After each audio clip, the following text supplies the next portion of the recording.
नमस्कार। World news में आज की सबसे बड़ी खबर। ईरान ने इजरायल पर किया हमला।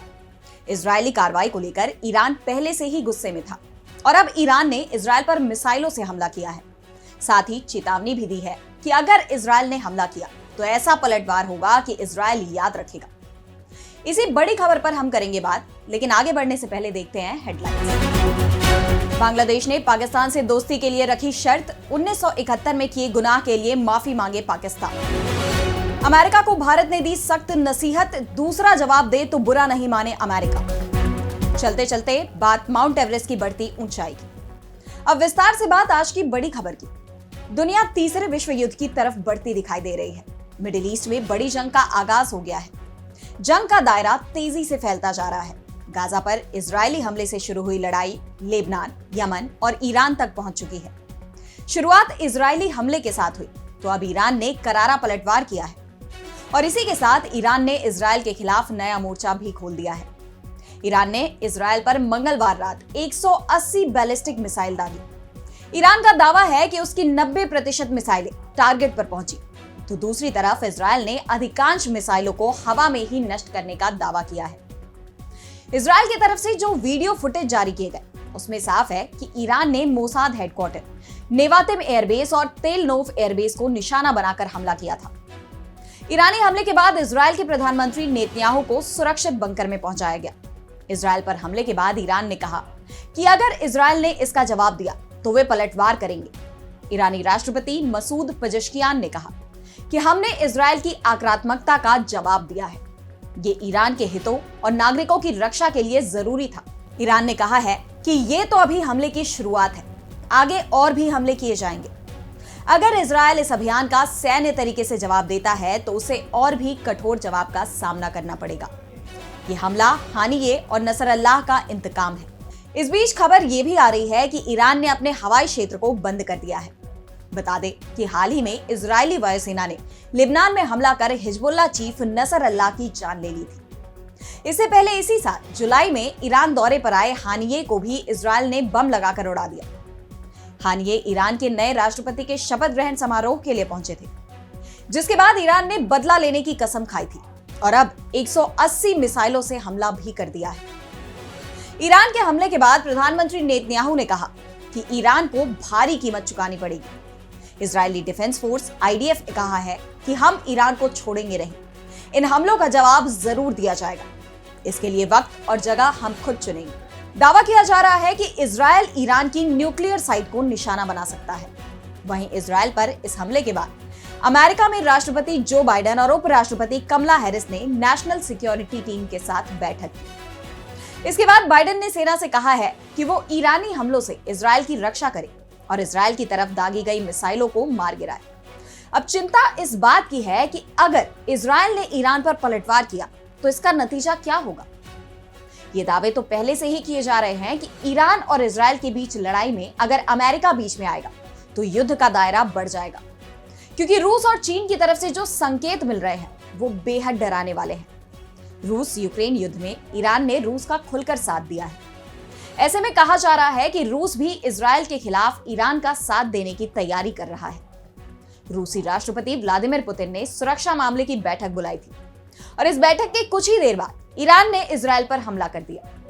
इस बीच भारत ने भी ईरान, लेबनान और इजरायल में रहने वाले अपने नागरिकों को सुरक्षा अलर्ट भेज दिया है। यहाँ रहने वाले भारतीयों से दूतावास के संपर्क में रहने को कहा गया है।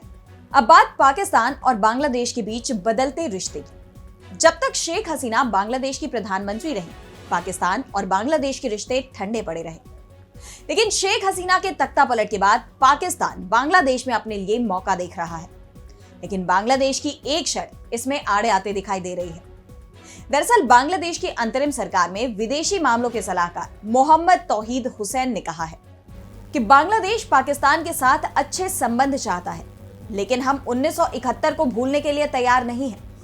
1971 में जो हुआ हम उसे ना तो भूले हैं और ना ही भूल पाएंगे। दोनों देशों के बेहतर रिश्तों का रास्ता आसान होगा अगर पाकिस्तान सरकार 1971 में जो हुआ उसका जिक्र करने का साहस दिखाए और उन घटनाओं पर बात करे खास तौर से पाकिस्तान अगर 1971 के लिए इसके लिए माफी मांगने का साहस दिखाए। हुसैन ने कहा कि अंतरिम सरकार के मुखिया मोहम्मद यूनुस ने 25 सितंबर को न्यूयॉर्क में संयुक्त राष्ट्र महासभा के इतर पाकिस्तानी प्रधानमंत्री शहबाज शरीफ से बैठक की थी। ये एक शिष्टाचार मुलाकात थी और इसका मतलब ये नहीं है कि 1971 भुला दिया गया है। हमारी सरकार ने किसी भी तरह से ये संकेत नहीं दिया है कि बांग्लादेश 1971 को किनारे रखकर पाकिस्तान से अच्छे संबंध बनाने का इच्छुक है। 1971 में जो हुआ वो हमेशा हमारे दिलों में है। बांग्लादेश की आधिकारिक स्थिति हमेशा ये रही है कि पाकिस्तान को 1971 के युद्ध के दौरान निहत्थे बंगाली भाषी लोगों पर किए गए अत्याचारों के लिए औपचारिक रूप से माफी मांगनी चाहिए। इस स्थिति पर हमारी सरकार के स्टैंड में कोई बदलाव नहीं हुआ है। बता दें कि पाकिस्तान की सेना ने 1970 और 1971 में अलग देश की मांग कर रहे बंगाली लोगों पर भारी अत्याचार किए थे। अब बात अमेरिका को भारत के जवाब की।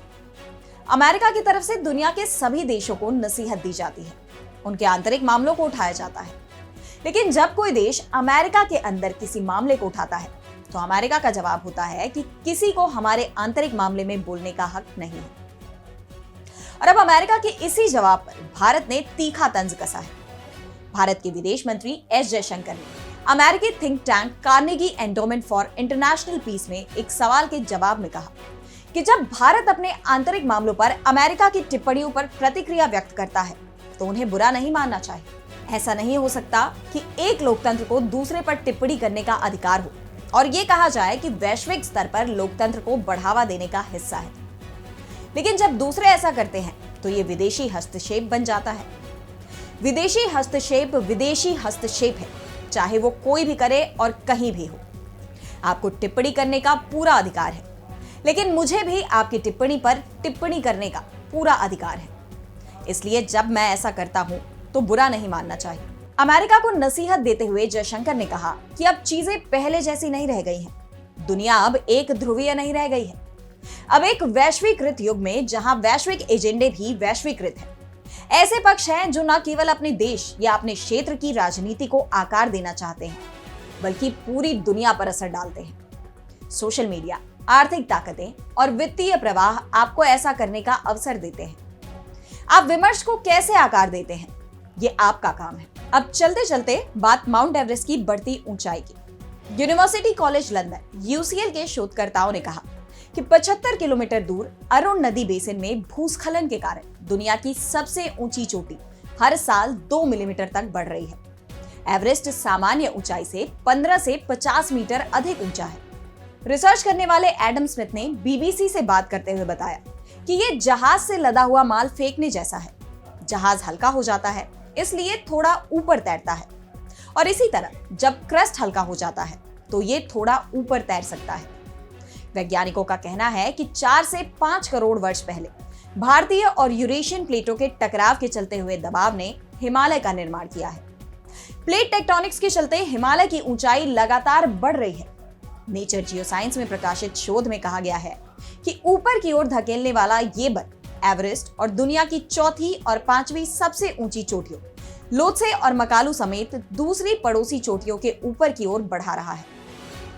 BBC ने अपनी रिपोर्ट में डॉक्टर मैथ्यू फॉक्स के हवाले से बताया है कि एवरेस्ट पर्वत और उसकी पड़ोसी चोटियां बढ़ रही हैं क्योंकि आइसोस्टैटिक रिबाउंड उन्हें कटाव से कम होने की तुलना में तेजी से ऊपर उठा रहा है। हम GPS की मदद से उन्हें यानी एवरेस्ट को प्रति वर्ष लगभग 2 मिलीमीटर बढ़ते हुए देख सकते हैं। और अब हमें इस बात की बेहतर समझ है कि ऐसा क्यों हो रहा है। तो आज के लिए वर्ल्ड न्यूज में इतना ही। अगर आपको ये वीडियो पसंद आई तो इसे लाइक जरूर करें। तब तक मुझे दीजिए इजाजत। नमस्कार।